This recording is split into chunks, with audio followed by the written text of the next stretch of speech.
Let's talk about the herb ashwagandha. I really like this herb. I use it in one of my adrenal formulas, and it's really good for stress. So let's just kind of go through what it can do. The main effect of this herb has to do with this phytochemical called withanolides. Okay? This phytochemical, and there's quite a few of them, I think there's like 300 different types, is a steroid compound. Interesting, because your adrenal glands are also made from steroids. And ashwagandha has been around for a very, very long time, at least 3,000 years. It's an adaptogen, so it helps you adapt and counter stress. Now, of course, the best thing to do is to isolate where that stress is coming from or who is causing the stress and deal with that.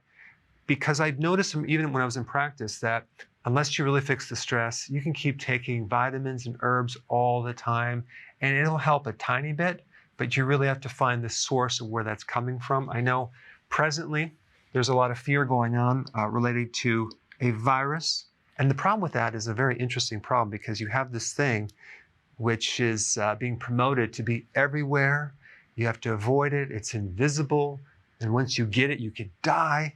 So the best thing, if you have that fear, is to learn more about it, be educated on your immune system, strengthen the immune system, and that way you can be bulletproofed against that threat. And the reason I'm bringing that up is just because the fear itself, as an emotion, can literally cripple the immune system.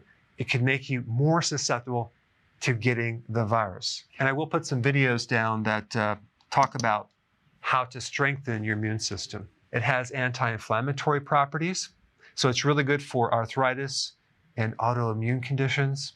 But of course, anything that I say in here is not meant to diagnose or give you a treatment for an illness. Check with your doctor. I'm just talking about the effects that this could potentially create. Anti-anxiety, it has immunoregulatory, so it's good for the immune system because it's lowering stress, and stress is probably the worst thing for the immune system. And I already mentioned the arthritis and autoimmune. It also can potentially lower your cortisol, which is behind the stress.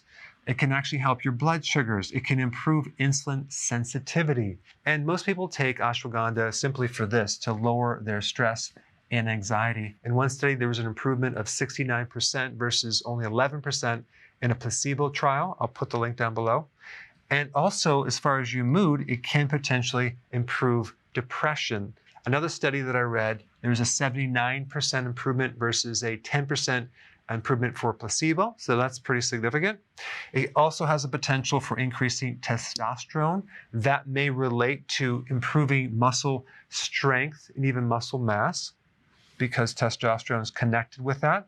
By the way, the more stress that you have, the more cortisol that's elevated, the less testosterone you're going to have. Okay, we already mentioned the anti-inflammatory effects. Better brain function, better focus because you're less stressed. Decrease pain and improve sleep. So ashwagandha is an incredible herb to improve your stress, and it has very minimal side effects, if any. All right, if you want more information about how to bulletproof your immune system, I put it right here. Check it out.